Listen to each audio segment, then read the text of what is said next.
नमस्कार, news our के खास कार्यक्रम में आपका स्वागत है। मैं हूं देवेंद्र कुशवाहा। आज हम मध्य प्रदेश की राजनीति के बारे में चर्चा कर रहे हैं। आपको बता दें कि पूर्व सीएम कमलनाथ और सांसद नकुलनाथ के बीजेपी में जाने की अटकलें तेज है। और अटकलें तेज हो भी क्यों ना, क्योंकि कमलनाथ और नकुलनाथ अचानक कार्यक्रमों को कैंसिल कर दिल्ली पहुंचे। लेकिन कमलनाथ की नाराजगी के क्या कारण रहे, इस ग्राफिक्स के माध्यम से जानते हैं।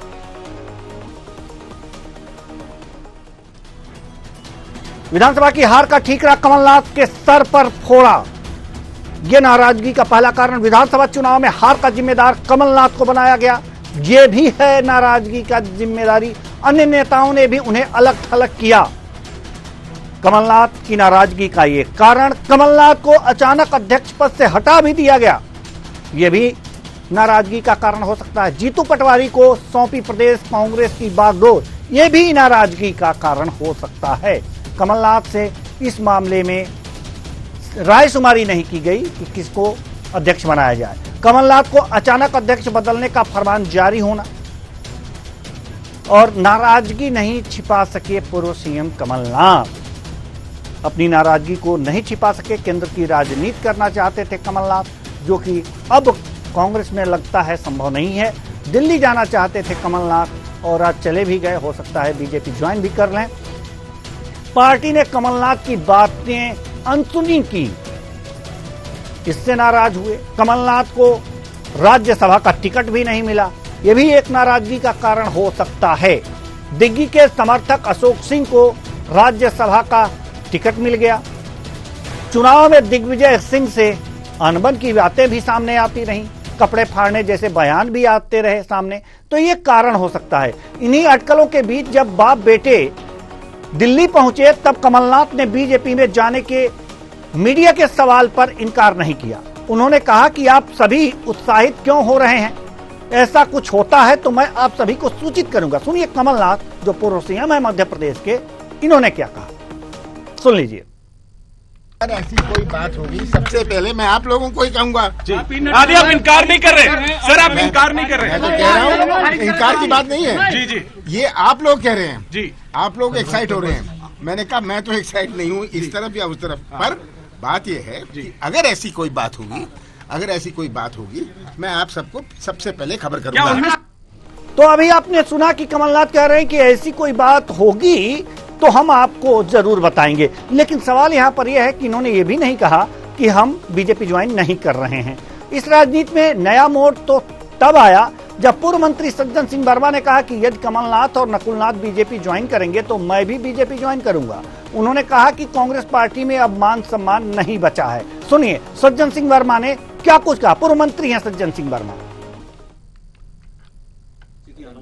नहीं, देखिए, संपूर्ण मध्य प्रदेश के साथ भारत के तमाम लोग जानते हैं कि पिछले 40 वर्षों से मैं कमलनाथ जी के साथ सामाजिक और राजनीतिक काम करता रहा हूं। और जब मेरे नेता की प्रोफाइल से कोई चीज़ हटती है तो मुझे प्रतीकात्मक रूप से उसका अनुसरण करना चाहिए। तो ये प्रतीकात्मक है कि मेरे नेता की प्रोफाइल से वो हटी तो मुझे भी हटा लेना चाहिए। अभी ये कयास लगाए जा रहे कि कमलनाथ जी बीजेपी में चले गए, ये हो गया। अभी इस तरह का कोई भी निर्णय नहीं हुआ। अभी कमलनाथ जी और नकुलनाथ जी दिल्ली पहुंचे ही है। वरिष्ठ अधिकारी और पत्रकार हम लोगों ने साथ में खाना खाया। मैं पंजे का निशान डीपी से हटाना क्या संकेत दे रहा है? नहीं, संकेत कुछ नहीं दे रहा। प्रतीकात्मक है कि एक जिस व्यक्ति के साथ मैंने 40 साल राजनीति की, यदि उसके प्रोफाइल से ये हटता है तो मुझे भी प्रतीकात्मक रूप से हटा लेना चाहिए। कमलनाथ जी के कदम जिस तरफ जाएंगे, सज्जन वर्मा के कदम भी उस तरफ जाएंगे। ये स्वाभाविक है कि 40 बरस का संबंध है, सुख दुख के साथी हम एक दूसरे के रहे हैं। तो जहां वो जाएंगे मॉरल सपोर्ट के लिए मुझे भी रहना पड़ेगा। तक सांस तब तक आस। तो वहीं प्रदेश कांग्रेस अध्यक्ष जीतू पटवारी ने इन खबरों को निराधार बताया है। उन्होंने कहा है कि क्या आप सपने में भी सोच सकते हैं कि इंदिरा जी का तीसरा बेटा कांग्रेस छोड़ सकता है, यानी कि जब तक सांस तब तक आस। सुनिए जीतू पटवारी ने क्या कुछ कहा। जो जानकारियां, सूचनाएं या खबरें बन रही है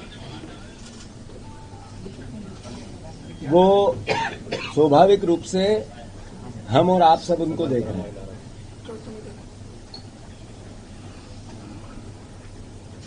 70 के दशक में दो भाइयों की जोड़ी बहुत फेमस हुई थी। उसमें एक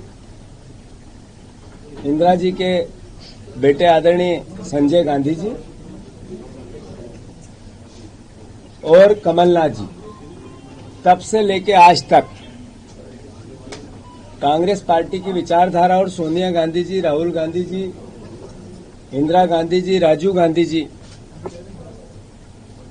सबके साथ एक परिवार जैसा व्यवहार, अपनत्व और भरोसे की भावना। अंतोगत्वा मैं आप सबसे अनुरोध करना चाहता हूं, जो खबरें हैं निराधार हैं। कोई किसी प्रकार की वो भावना, कभी सपने में आप सोच सकते हो कि इंदिरा जी का तीसरा बेटा कांग्रेस छोड़ सकता है? तो अभी आपने सुना कि जीतू पटवारी क्या कुछ कह रहे हैं।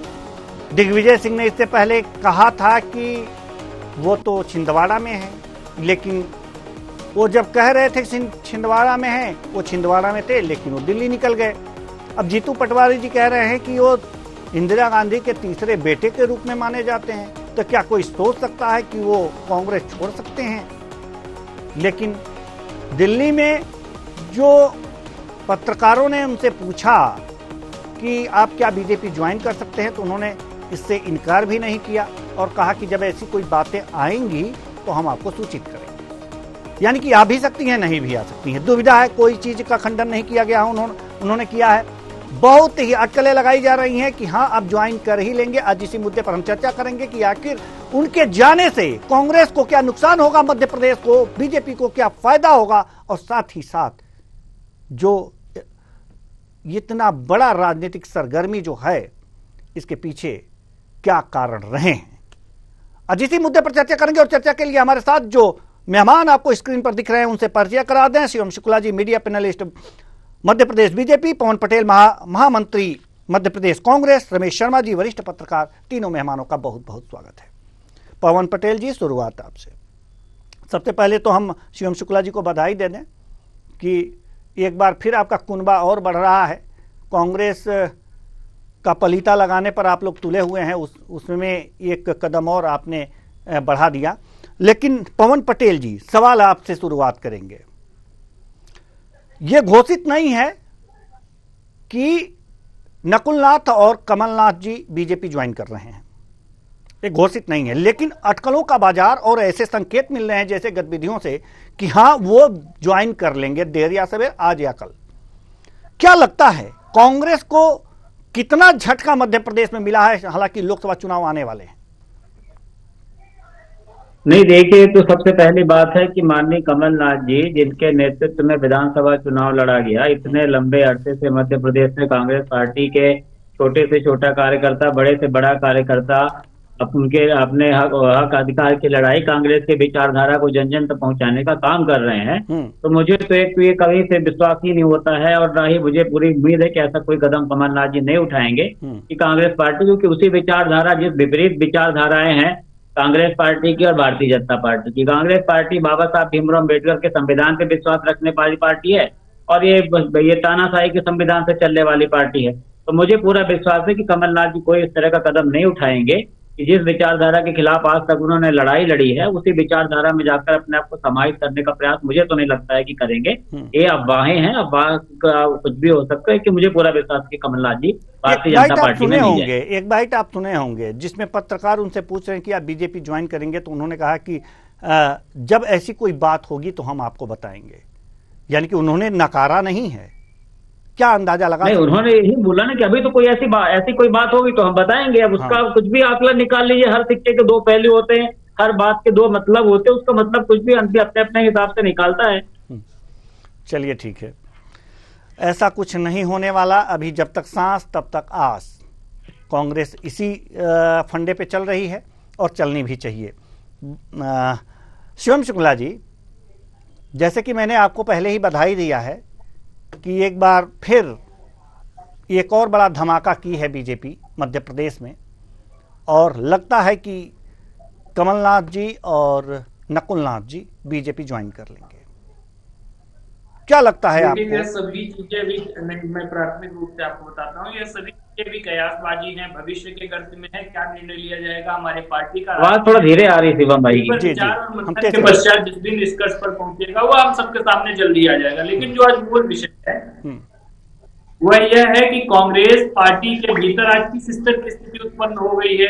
राष्ट्र और जो राम का विरोध इनका है उसके परिणाम स्वरूप इनके तमाम नेता आज अपने दल के भीतर क्षुब्ध महसूस कर रहे हैं, तिरस्कृत महसूस कर रहे हैं और अपनी पीड़ा को कहीं न कहीं अपने भीतर आत्मसमाहित करते हुए लगातार अपने राजनीतिक संगठन से पलायन कर रहे हैं। हर व्यक्ति जो राजनीति में है, कांग्रेस का कार्यकर्ता है, सभी की महत्वाकांक्षा होती है कि एक माध्यम बन करके समाज की सेवा करें, जनभावना के साथ जुड़ने के पश्चात अपने राजनीतिक जो विचार है उनको आगे बढ़ाएं। लेकिन आज जिस मानसिकता के साथ कांग्रेस चल रही है उससे तो एक बात एकदम स्पष्ट है, जो कि पूरी तरीके से साफ है कि आज आप कांग्रेस के भीतर रह करके सनातन के लिए नहीं बोल सकते, अपने राष्ट्र के बारे में नहीं बोल सकते। आपको हमेशा वामपंथी इतिहासकारों के एजेंडा को लेकर के आगे चलना पड़ेगा और उसी के परिणाम से पूरी तरीके से आज नेता कार्यकर्ता कांग्रेस पार्टी का परित्याग करके अन्य राजनीतिक संगठनों की ओर जा रहे हैं। कांग्रेस को आज विचार करना चाहिए। वह लोग जिन्होंने वर्षों बरस पक्ष हो विपक्ष हो कांग्रेस पार्टी के साथ स्थायित्व का भाव रखा, उस दल के लिए अपने जो समर्पण भाव के साथ काम करने का प्रयास किया और उस दल को माध्यम बनाया जन सेवा करने का। लेकिन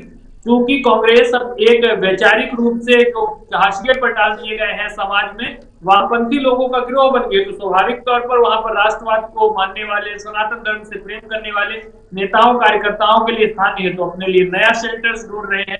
कांग्रेस पार्टी आज जिस स्थिति में है, न उनके पास संगठनात्मक दृष्टिकोण से कोई ऐसा नेता बचा है जो नेताओं कार्यकर्ताओं को एकजुट रखते हुए जो समाज की जन भावना है उसको आत्मसात करते हुए चीजों को आगे बढ़ा सके। कांग्रेस आज बुरी तरीके से कई मापदंडों पर पिछड़ती हुई नजर आ रही है, जिसका परिणाम हम देख रहे हैं। किस प्रकार से अंतर्कलह और पलायन की स्थिति आज कांग्रेस के भीतर बनती हुई दिखाई पड़ रही है। जी पवन पटेल जी, हम आपके पास आएंगे, लेकिन इससे पहले रमेश शर्मा जी के पास जाना चाहेंगे। रमेश शर्मा जी वरिष्ठ पत्रकार हमारे साथ मौजूद है। जैसा कि अभी शिवम शुक्ला जी ने कहा कि कांग्रेस में तमाम स्तर पे खामियां हैं और वो खामियां इस तरह की हैं जैसे कि कोई ऐसा नेता नहीं है जो सबको एकजुट करके रख सके, एक मत करके रख सके। ये सबसे बड़ी खामियां हैं।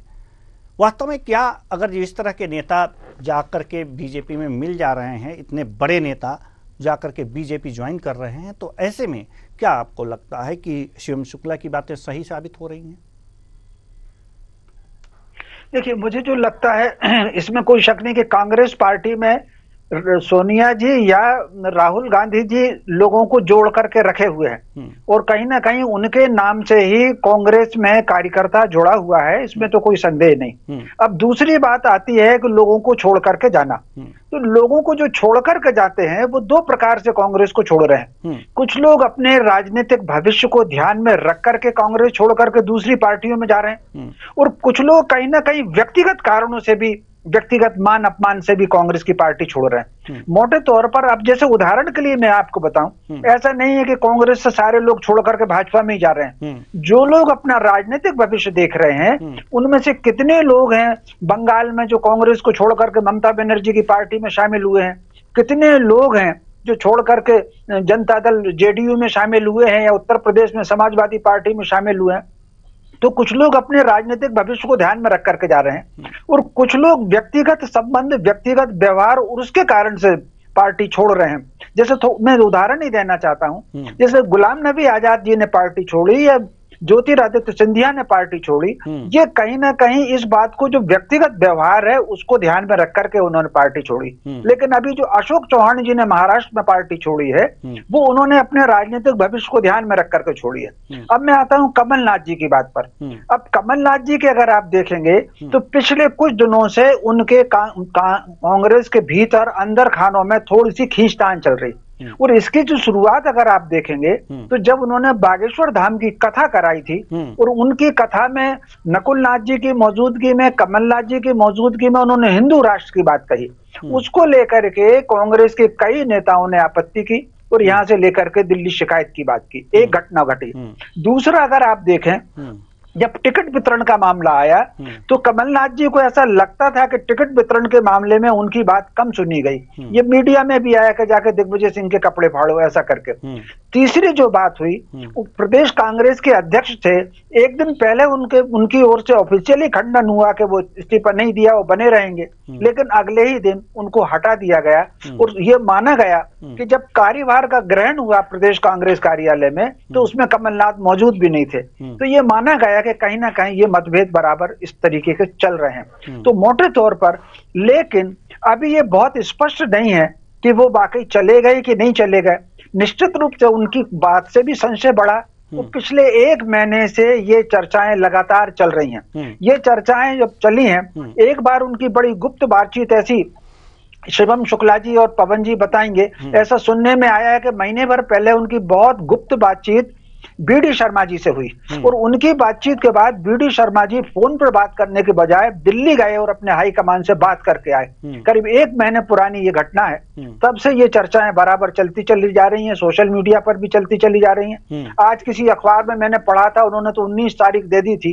और फिर जिन दिनों में, यद्यपि दिग्विजय सिंह ने भी खंडन किया है कि उनकी कल रात कोई बात हुई है, वो नहीं जा रहे हैं। जीतू पटवारी जी की बात से भी लग रहा है कि नहीं जा रहे हैं। लेकिन ये जो लेकिन कुल मिलाकर के कुछ भी हो सकता है। वो जा भी सकते हैं, रुक भी सकते हैं, लेकिन इस चर्चा को विराम 19-20 तारीख के बाद ही लगेगा, क्योंकि इस समय दिल्ली में भाजपा का जो बड़ा एक कार्यक्रम चल रहा है, उसमें सारे के सारे देश भर के नेता वहां पर हैं, मध्य प्रदेश के लोग भी वहां पर हैं, और ये एक सबसे बड़ा कार्यक्रम भाजपा के इतिहास का।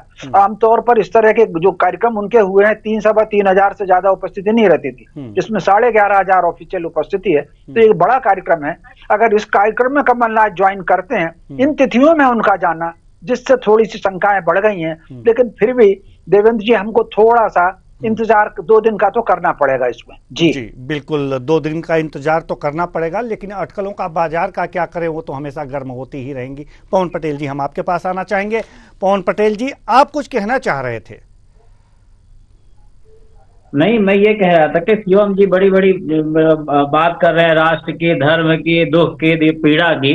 तो राष्ट्र धर्म कितना इनका है अच्छी तरह से समझ में आ रहा। दिल्ली के सड़कों में हमारा अन्नदाता जो भगवान का रूप होता है, किसानों के साथ किस तरह आतंकवादियों का जैसा बर्ताव कर रहे हैं। तो भारतीय जनता पार्टी, इनकी कथनी करनी में बहुत बड़ा अंतर है। और ये इसी टाइप के मौके, इसी टाइप के मुद्दे, इसी टाइप के फिराक में फितरत में रहते हैं कि मौका मिल जाए, क्योंकि करना धरना कुछ नहीं, सिर्फ बतौलेबाजी करना है इनको। बस इसी तरह के मैकेनिज्म, इसी तरह के मैनेजमेंट से सत्ता में बने रहना चाहते हैं। कभी भी कोई भारतीय जनता पार्टी के नेता अपने काम पे बात नहीं करता। ये हर चीज को बालेंगे, उसके 2 पहलू होते हैं। और धर्म की बात करेंगे, धर्म आस्था का विषय, धर्म को राजनीति में लाते हैं। अगर इतने अच्छे हैं तो किसानों के ऊपर क्यों ऐसा अन्याय हो रहा है, उसको कोई बताने वाला नहीं कि वो आतंकवादी है, जबकि अन्नदाता है। तो भारतीय जनता पार्टी की भीतर से, भारतीय जनता पार्टी की सोच है, मुझे पूरा विश्वास है कि कमलनाथ जी ऐसा कोई कदम नहीं उठाएंगे जिससे हमारी विपरीत विचारधारा, संविधान के खिलाफ किसी भी तरह का, किसी भी विचारधारा को बलबती मिले। लेकिन एक बात हम आप से जानना चाहेंगे कि जो पॉइंट्स हमारे वरिष्ठ पत्रकार रमेश शर्मा जी ने बताए हैं कि बागेश्वर धाम में नाथ की उपस्थिति में हिंदू राष्ट्र की बात करना, जो कि कथा हुई थी, और भी जो सबसे बड़ी बात तो ये हो गई कि 1 दिन पहले जो उनके द्वारा ये कहा जा रहा है कि हम त्यागपत्र नहीं दे रहे हैं प्रदेश अध्यक्ष पद से, लेकिन उसके अगले दिन उन्हें हटा दिया जा रहा है। तो इस तरह के काम जो है, जो कांग्रेस का धड़ा है, जो ऊपरी नेता हैं, इस तरह के बिना सोचे समझे निर्णय लेते हैं क्या? किसी को भी धक्का लग जाएगा जो अपने तन मन धन से 40 सालों से अपना पूरा नहीं। अब देखिए, अभी सभी यही विपरीत भारतीय जनता पार्टी वाले हों, जो सभी को ये बोलते थे कि अब कमलनाथ जी की जगह युवा नेतृत्व को मौका देना चाहिए, सब बोल रहे थे। अब ये पर्दे के पीछे की बात है कि उनको कॉन्फिडेंस में लिया है कि नहीं लिया। कमलनाथ जी ने पहले त्याग पत्र दे के आ गए थे, दिल्ली में बताया उन्होंने। दूसरी जो राज्यसभा वाली बात हो रही, कमलनाथ जी ने खुद ही प्रस्तावक बनकर सबसे पहला सिग्नेचर उन्होंने अशोक सिंह जी के लिए किया। तो कई सारी चीजें जो पर्दे के पीछे है ना, उसको हम बता सकते हैं ना कोई बता सकता है। और हम कितना पहले से किसी भी चीजों का आकलन करते हैं। हर सिक्के के 2 पहलू होते हैं, हर बातों के 2 मतलब होते हैं। अब जो जैसा निर्णय होता है मतलब उसके हिसाब से निकलने लगता है। लेकिन मुझे पूरा विश्वास है कि जिस विचारधारा के खिलाफ माननीय कमलनाथ जी लड़ते थे, जिस विचारधारा के खिलाफ एक छोटे से छोटे कार्यकर्ता को संबल प्रदान किया, उसी विचारधारा में मुझे नहीं लगता कि वो जाने का कदम उठाएंगे। लेकिन अगर जो चले जाते हैं तो क्या आपको नहीं लगता कि कांग्रेस का सबसे ज्यादा नुकसान होगा? नहीं, बट ऑब्वियस है कि हमारे परिवार के सबसे महत्वपूर्ण सदस्य हैं वो। कांग्रेस पार्टी के बहुत बड़े नेता हैं, कांग्रेस पार्टी के महत्वपूर्ण, बट ऑब्वियस है कि किसी के भी जाने से नुकसान होता है, किसी के भी जाने से दुख होता है, किसी के जाने से ही तो बट ऑब्वियस सी बात है। हम ये कहें कि कमलनाथ जी के जाने से कोई दुख नहीं होगा तो असंभव वाली बात है। कमलनाथ जी के जाने से पार्टी को दुख होगा, हमारे जैसे कई जितने छोटे कार्यकर्ता उनके नेतृत्व में काम कर रहे थे उनको दुख होगा, लेकिन मुझे पूरा विश्वास है कि जिस व्यक्ति की विचार कांग्रेस पार्टी की विचारधारा में आस्था होगी, जिस व्यक्ति की आस्था संविधान में होगी, वो कांग्रेस पार्टी के साथ रहेगा और छोटे मोटे लाभ या फायदे के लिए भारतीय जनता पार्टी का दामन नहीं। इतने करीब से जुड़े हुए हैं कमलनाथ जी से कि वो सिर्फ दुखी नहीं होंगे उनके जाने से, उनके साथ हो लेंगे। जैसे कि नकुलनाथ का प्रोफाइल बदला, लोगो हटा, कांग्रेस का सिंबल हटा उनके एक्स सोशल मीडिया प्लेटफॉर्म से, उन्होंने भी हटा दिया और ये खुद कह रहे हैं कि जहां हमारे नेता जाएंगे हम जाएंगे। तो ऐसे बहुत से लोग चले भी जाएंगे। नहीं, बट ऑब्वियस वो तो हमने ही बोला कि अगर ऐसा होता है तो होगा, उसमें होने पे तो हम रोक लगा नहीं सकते हैं, और क्या हो जाएगा इसके भविष्य वक्ता भी नहीं हम तो वर्तमान के हिसाब से जो माननीय कमलनाथ जी की कार्य करने की शैली थी, जो कांग्रेस पार्टी की विचारधारा है, उस विचारधारा उस कार्यशैली के आधार पर हम बोल रहे हैं कि हम जो हमारा व्यक्तिगत सोचना है, व्यक्तिगत मानना है कि इस तरह का कदम माननीय कमलनाथ जी को नहीं उठाना चाहिए। अगर सोच भी रहे हो, मुझे पूरा विश्वास भी कि वो नहीं उठाएंगे। जी, विश्वास है कि वो नहीं उठाएंगे। और इधर शिवम शुक्ला जी भी यही कह रहे हैं कि अभी ऐसा कुछ हुआ नहीं है, लेकिन कांग्रेस में इतनी खटपट है कि ऐसा हो सकता है और इसी खटपट का बीजेपी हमेशा लाभ उठाती है। तो क्या इस बार भी मान लिया जाए कि लाभ उठा लेगी? अब इससे ज्यादा खटपट क्या होगी? शिवम शुक्ला जी, देखिए, सबसे प्राथमिक चीज मैं जो बार बार आपको रेखांकित कर रहा हूँ कि भारतीय जनता पार्टी के ऊपर अभी कोई एक मत नहीं बना है, ये चीजें भविष्य में है। लेकिन कांग्रेस की आज जो स्थिति है वह तो जन जाहिर है, ट्रुथ नीड्स नो परमिशन। हमने देखा कि कितनी बड़ी संख्या में विस्तृत रूप से देश भर के कांग्रेस कार्यकर्ताओं ने कांग्रेस का त्याग करके भारतीय जनता पार्टी के सदस्य जो लोग भी आज राष्ट्र निर्माण में, राम के निर्माण में, राम मंदिर की भी अपनी भावनाओं को प्रदर्शित करके शिवम शुक्ला जी बीजेपी एक बात कहती थी, शिवम शुक्ला जी बीजेपी एक बात कहती थी कि इस बार 29 की 29 सीटें लोकसभा की हम ले लेंगे। तो हम लोग तो यही समझते थे कि चुनाव के बाद ले लेंगे, तो चुनाव के पहले ही ले लिया। हमको लगता है चुनाव है, चुनाव के पहले ही आपने ले लिया। शिवम शुक्ला जी लीजिए। अब पवन पटेल जी ने भी एक बात कह दी, जवाब दीजिए आप। देखिए, पवन जी की बात को तो मैं सुन नहीं पाया, लेकिन जो महत्वपूर्ण बिंदु है, कांग्रेस पार्टी ने आज जिस प्रकार से पूरे देश में राजनीति को आगे बढ़ाया, उससे तो अपने आप स्पष्ट था कि 29 की 29 सीटों पर कांग्रेस पार्टी धराशायी होने जा रही है। मध्य प्रदेश की राष्ट्र प्रेमी, राम प्रेमी जनता को कभी भी यह रास नहीं आएगा कि कांग्रेस का कोई ऐसा व्यक्ति वहां जीत करके जाए जो राष्ट्र और सनातन के विरोध में संसद का इस्तेमाल करे, वहां अपनी बात को रखे। तो स्वाभाविक तौर पर यह तो अपने आप में स्पष्ट था कि जो भारतीय जनता पार्टी के पक्ष में 29 सीटें जिताने का एक माहौल पूरे प्रदेश में है और वही माहौल आगे बढ़ रहा है। आज लेकिन कांग्रेस के भीतर जो इंटरनल क्राइसिस है, इनके भीतर से ही प्रतिरोध के स्वर उठ रहे हैं कि आखिर क्यों इस प्रकार की राजनीति को प्रमोट किया जा रहा है जिसमें सनातन और राष्ट्र को अपमानित करने की राजनीति बलवती हो रही है। आखिर क्यों परिवारवाद की वजह से ही लगातार नेतृत्व में जो परिवर्तन होने चाहिए समय समय पर, काबिलियत को, मेरिटोक्रेसी को एक गुण बना करके चीजों को आगे करना चाहिए। तो यह सब तमाम चीजें कांग्रेस के भीतर के प्रस्फुटित स्वर है, इसमें भारतीय जनता पार्टी का कोई लेना देना नहीं। हाँ, भारतीय जनता पार्टी इस बात को मानती है कि जो लोग भी हमारी विचारधारा को, हमारे संगठन की नीति को आत्मसात करने के पश्चात प्रधानमंत्री जी के संकल्पों की सिद्धि में, भारत माता के वैभव को विश्व के उत्कर्ष पर पहुंचाने के लिए अपने हिस्से का योगदान अर्पित करना चाहते हैं, अगर उनका सामाजिक रूप से अपने क्षेत्र में प्रभाव है और उनके पास वोटरों का विश्वास है, तो उनको तो हम पूरी सहृदयता के साथ स्वीकार करते हैं, अवसर देते हैं और हम चाहते हैं कि राष्ट्र के निर्माण में एक सहभागी भूमिका उनकी भी हो और हम उसी मानसिकता के साथ राजनीति करते हैं। हमने कभी भी राजनीति को विद्वेष का केंद्र नहीं बनाया। हमारे लिए राजनीति में मूल्यों की राजनीति रही है, विचारधारा के अंतर विरोध रहे हैं। लेकिन जो लोग भी हमारी इस गंगोत्री में आकर के चीजों को आत्मसात करना चाहते हैं, कई छोटी नदियां आकर के गंगा में मिलती है और अपना वैचारिक रूप से जो गंगा का चरित्र है उसको आत्मसात करती है, तो यह तो देखिए संभावनाएं राजनीति में से कोई इनकार नहीं कर रहा है। लेकिन आज जिस रास्ते पर कांग्रेस है, जिस मानसिकता के साथ वह आगे बढ़ रहे हैं, वह देश के लिए चिंता का विषय है।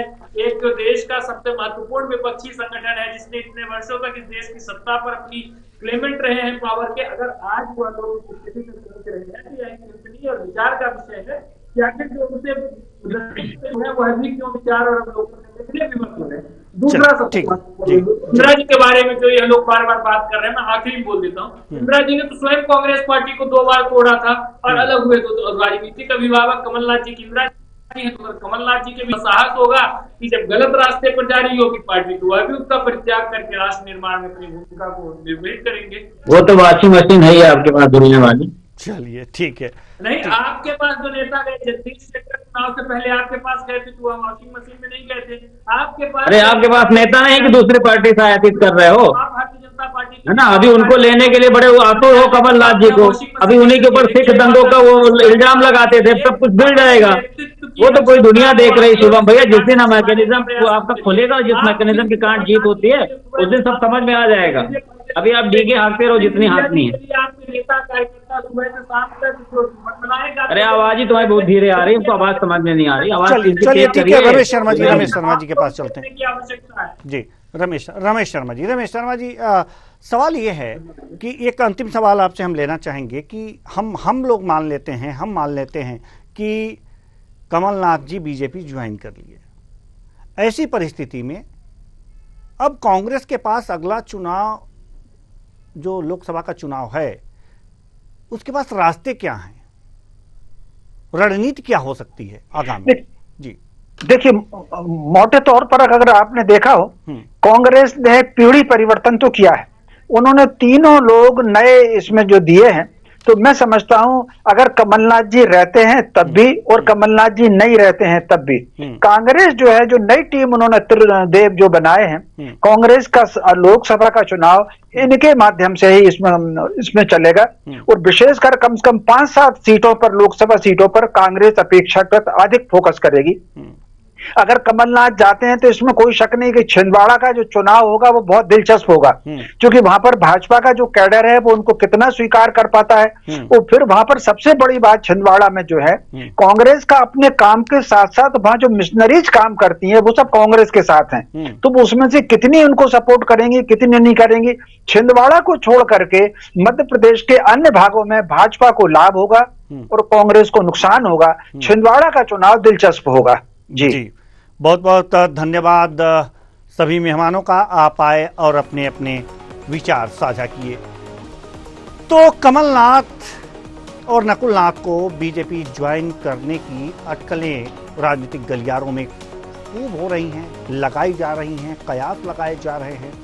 हालांकि कमलनाथ के बयान से भी ऐसा लग रहा है कि हो सकता है कि वो बीजेपी ज्वाइन कर रहे हैं, लेकिन कांग्रेस अभी मानने को तैयार नहीं है, यानी कि जब तक सांस तब तक आस।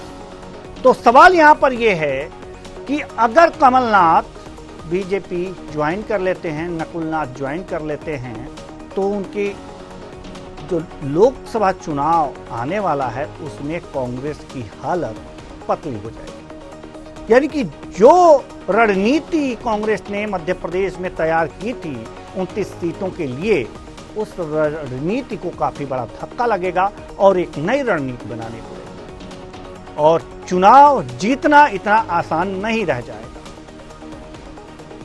ऐसे में जो बीजेपी का लक्ष्य है 29 की 29 सीटें, फिलहाल तो अभी उसके खाते में जाती दिख रही हैं, चुनाव के बाद पता नहीं क्या होगा। फिलहाल इस कार्यक्रम में इतना ही, मुझे दीजिए इजाजत, नमस्कार।